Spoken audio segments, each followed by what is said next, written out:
Hello' friends, মই তোমালোক সকলোকে স্বাগতম জনাইছোঁ।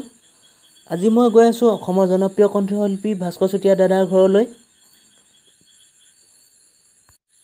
এইকেইদিনতে ভাস্কৰ দাদাৰ এটি ভিডিঅ' ছং ৰিলিজ হৈছে। গানটিৰ নাম হ'ল 2020তে মদ খাবলৈ এৰি দিম। গানটোৰ কথা সুৰ হুনমনি চুতীয়া দাদাই কৰিছিলে। তেখেতে ভাল চিনেমাও লিখে।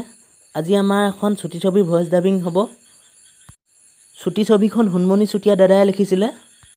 চ' গাইজ, মোৰ ভিডিঅ'টো সম্পূৰ্ণৰূপে চাবলৈ নাপাহৰিব। লগতে কেনে পালে জনাব মোক কমেণ্ট কৰি।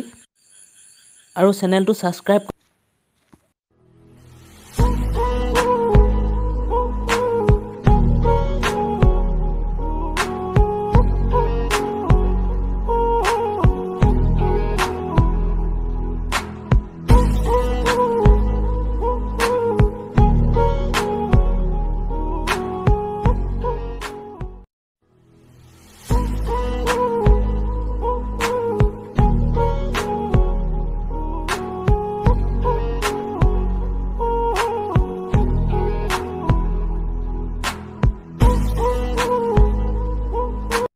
ফিল্ম এখনৰ শ্বুটিঙৰ কাম শেষ হৈছে প্ৰায়।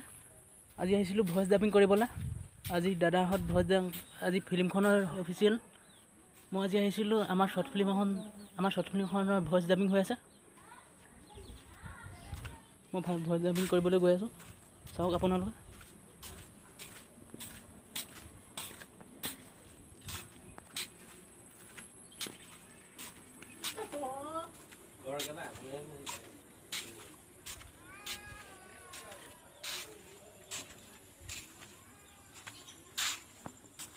আমাৰ শ্বৰ্ট ফিল্মখন লিখিছিলে আমাৰ হুনমনি চুতীয়া দাদা। গান লিখে, কাহিনী লিখে।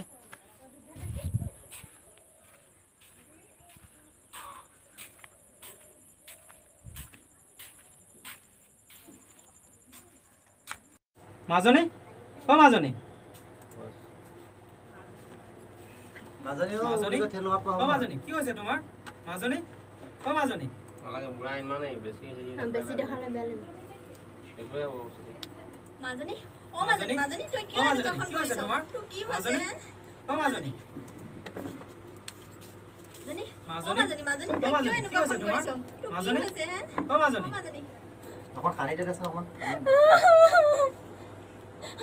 নেকি? অ দেৰি আকৌ কান্দিব পাৰিম জানো? অ মাজনী কান এনে ক'লে মানে এতিয়া অকল কান্দিলা মানে অ মাজনী নালাগে আৰু কমাৰ নালাগে। কি হৈছে? খোজকাঢ়ি দিয়া একবাৰ দে আকৌ বস্তুটা কালি দিম পিছত নহ'ল খাপ নাখালে। কি হৈছে? এনেকে ক'লে